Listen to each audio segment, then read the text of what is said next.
ত্রয়োদশ জাতীয় সংসদ নির্বাচনী কারচুপির অভিযোগ তুলে বাংলাদেশ জামায়াতে ইসলামী হাইকোর্টের নির্বাচনী ট্রাইব্যুনালে মামলা করেছেন।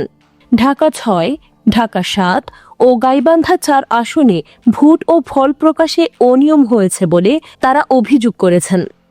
বৃহস্পতিবার ২৬ ফেব্রুয়ারি ২০২৬ বিচারপতি মোহাম্মদ জাকির হোসেনের নেতৃত্বাধীন হাইকোর্ট নির্বাচনী আপিল ট্রাইব্যুনাল আবেদনগুলো গ্রহণ করেন।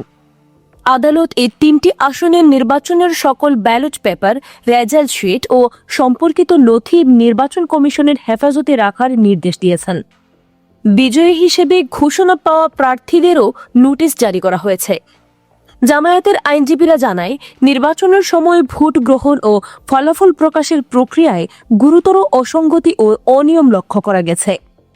ভোট পুনর্গণনা ও ভুল ফল সংশোধন করার দাবি জানিয়ে আদালতে আবেদন করা হয়েছে।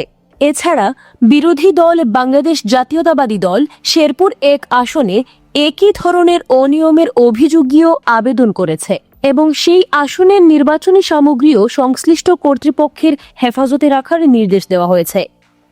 এই ঘটনায় আগামী শুনানিতে নির্বাচকেরা কি যুক্তিতর্ক উপস্থাপন করেন সেটাই পরবর্তী ইলেকশন ট্রাইব্যুনাল প্রক্রিয়ার মূল কেন্দ্রবিন্দু হবে।